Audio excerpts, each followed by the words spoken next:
Bienvenue au didacticiel d'initiation à la plateforme Didacti. Alors, dans ce didacticiel, je vais vous montrer la base de l'utilisation de cette application en ligne.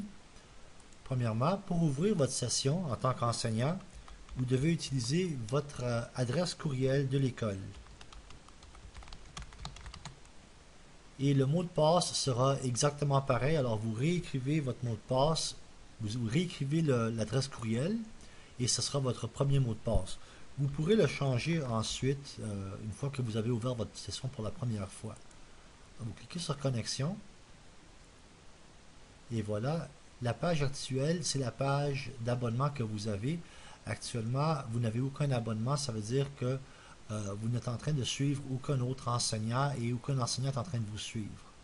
Alors, une fois rendu sur cette page, on clique ici, sur la petite maison en haut à droite, et on clique sur notre compte, notre nom.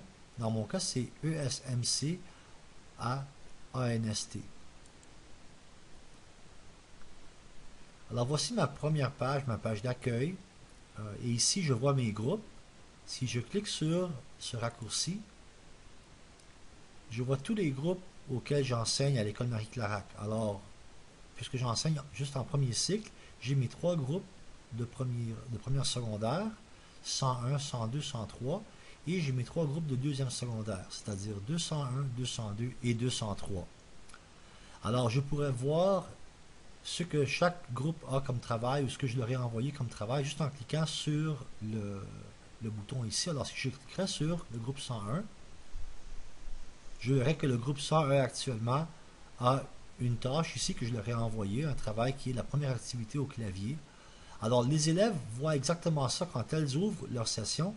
Elles vont voir le travail de tous leurs enseignants. Et je vais arriver à ça dans quelques instants. Je vais vous montrer comment avoir accès au compte d'élèves. Alors, je retourne sur ma page d'accueil. Ce que je vais vous montrer ici, simplement, c'est comment créer du contenu et ensuite comment le partager avec vos élèves. Alors, premièrement, pour créer du contenu, vous devez cliquer sur le gros signe plus ici en bas. Et maintenant, disons que je vais créer une activité pour pratiquer la vocalisation.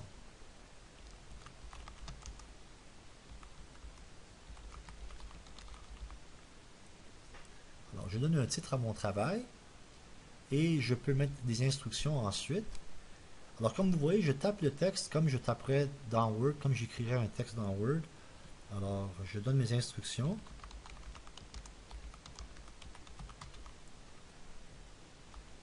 Alors, j'aimerais que les élèves pratiquent les exercices A et B avec le... Alors, pratiquer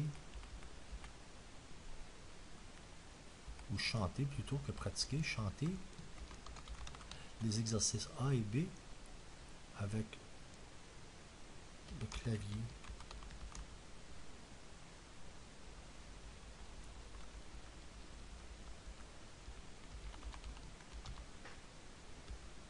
Accompagné du clavier virtuel. Alors voilà, chanter les exercices A et B accompagnés du clavier virtuel. Je peux écrire également sélectionner la tonalité qui vous convient le mieux. Voilà. Alors voici mes instructions. Je peux sélectionner une partie du texte, comme vous voyez, et le mettre en caractère gras. Alors cela donnerait un genre de titre à mon travail, à mon activité. Ensuite, ici en bas, je vais insérer les documents nécessaires pour que l'élève puisse faire cette activité à la maison. Alors, premièrement, je dois inclure la partition. Et la partition, je l'ai sur mon Google Drive. Alors, je peux descendre ici. J'ai le réchauffement vocaux. Alors, je vais choisir ça. Je vais simplement aller partager. Et je vais prendre ce lien ici. Je vais le copier. Je peux fermer ensuite mon Google Drive, revenir dans Didacti. Et pour ajouter un document externe, pour ajouter quelque chose qui n'est pas un texte que vous écrivez directement dans votre boîte ici, vous avez juste à cliquer sur App. Et maintenant, étant donné que ce travail vient de l'Internet, c'est un lien que j'ai choisi, je cliquerai, je vais le faire plus lentement, pardonnez-moi, ici en haut sur Web URL. Web URL, c'est un lien vers une application ou vers une vidéo ou n'importe quoi qui n'est pas hébergé sur votre ordinateur, mais qui est plutôt sur l'Internet. Vous pourriez également prendre quelque chose de votre caméra ou insérer une photo ou une image que vous avez sur votre ordinateur. Vous pourriez également ajouter un fichier directement de votre ordinateur ou aussi ajouter une formule mathématique ici. Alors pour maintenant, étant donné que mon document est déjà hébergé sur Google Drive, je choisis sur Web URL. Mais j'aurais pu simplement choisir Fichier et aller le chercher directement dans mes documents. Je vais partir d'ici. Je vais coller le lien et je vais cliquer sur la petite flèche à droite. Alors vous voyez, maintenant mon document est ici. Maintenant le nom n'est pas vraiment évident, alors je pourrais choisir de le modifier et de changer son nom ici, le nom du lien. Je l'appellerai exercice de vocalisation. Et voilà, alors maintenant ça s'appelle l'exercice de vocalisation. Quand l'élève cliquerait là-dessus, la page que vous avez vue dans mon Google Docs s'afficherait à l'écran. Ensuite, je dois également ajouter le lien vers le clavier virtuel dont je parle ici. Alors, je vais aller maintenant sur mon site, vers le clavier virtuel qui est déjà ici en ligne sur mon site, le site que j'ai créé avec Weebly. Je choisis l'adresse ici en haut. Je vais la copier. Je retourne dans Didacti et encore une fois, dans Application, j'ajoute un hyperlien. Je colle l'adresse que j'avais placée en haut. Ici, dans le nom, je peux simplement enlever le HTML et je peux l'appeler tout simplement, voilà, clavier virtuel. Quand je clique dessus, vous voyez, ça fonctionne. Alors, je vais le fermer. Je retourne ici. Alors voilà, maintenant j'ai mon lien vers ma feuille d'exercice pour les exercices A et B et le clavier virtuel que les élèves devront utiliser pour pratiquer leur exercice, pour les aider avec leur tonalité. Ensuite, ici en bas, j'aimerais ajouter une question ou une façon pour eux de me remettre un travail à la fin de cet exercice. Alors, lorsque vous aurez bien pratiqué les exercices A et B, enregistrez-vous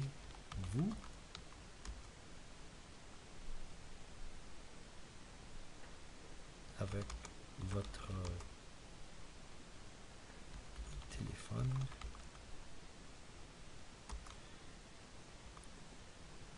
et envoyez votre travail ici. Alors on pourrait mettre les instructions suivantes. Lorsque vous aurez bien pratiqué les exercices A et B, enregistrez-vous avec votre téléphone et envoyez votre travail ici.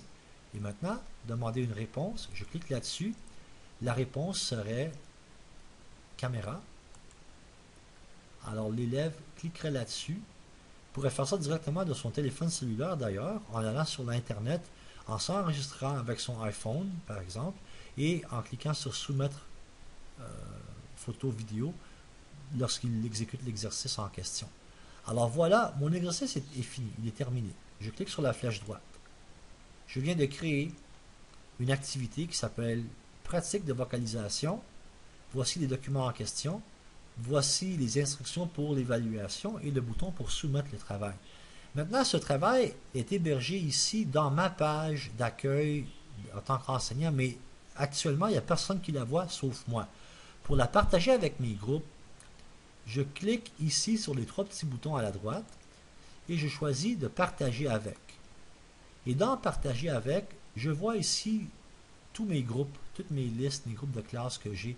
Alors, je veux le partager avec mon groupe 1, le secondaire 1, mon groupe 2 et mon groupe 3. Alors, je choisis ici groupe 1, 104, groupe 2, 104, groupe 3, musique 104. Voilà. Maintenant, les 3 groupes de première secondaire, lorsque j'appuie la flèche droite, auront accès à cette activité dans leur compte de Didacti. Et je peux aller vérifier moi-même dans les groupes. Je peux regarder le groupe 101 maintenant, groupe 104, et je vais voir que l'activité de vocalisation vient d'être ajoutée. Et également, l'autre activité est encore là, puisque je ne l'ai pas supprimé, je ne l'ai pas enlevé de la liste de travail pour ce groupe. Alors, je retourne encore une fois sur ma page d'accueil. Et maintenant, je vais ouvrir un compte en tant qu'élève et vous montrer qu'est-ce que l'élève verrait de son côté. Alors maintenant, je vais ouvrir la session de mademoiselle Léa Charette, qui est une élève du groupe 101.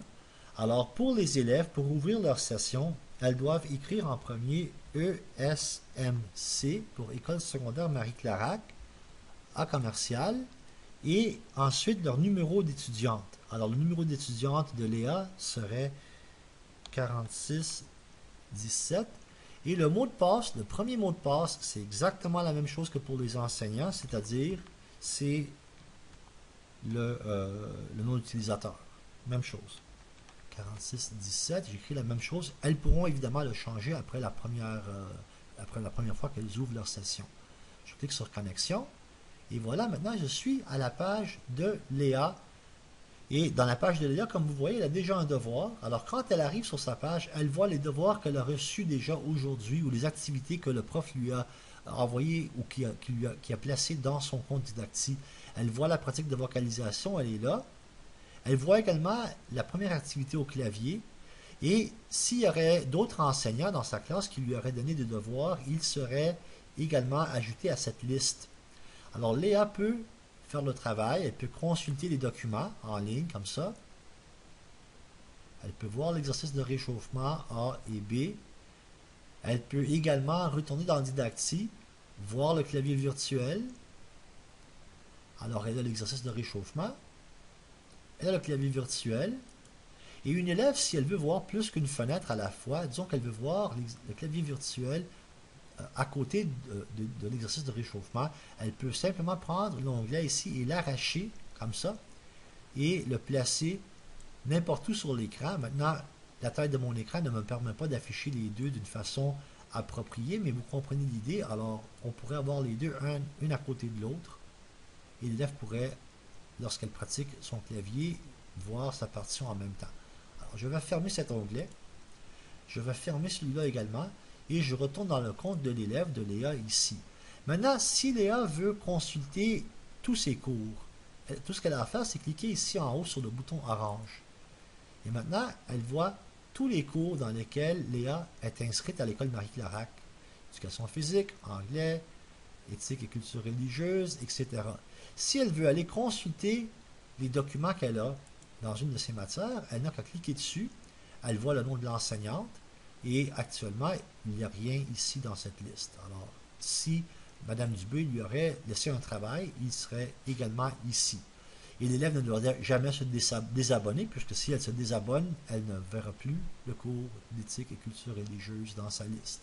Alors voilà, mais elle voit, encore une fois, on retourne, elle voit tous les cours dans lesquels elle est inscrite et elle peut retourner, on clique ici, sur sa page de devoirs qui montre les travaux que les enseignants ont placés pour elle pour faire dans sa classe.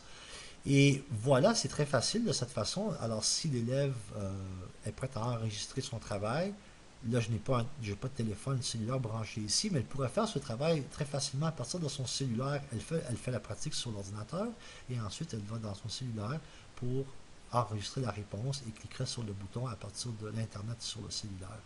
Et voilà. Alors, j'espère que cette petite présentation a pu vous aider à décoller un petit peu avec Didacti, à démarrer avec cette application. Je vais avoir d'autres didacticiels que je vais ajouter au fur et à mesure qu'on intègre l'application dans l'école. Merci beaucoup et bonne journée.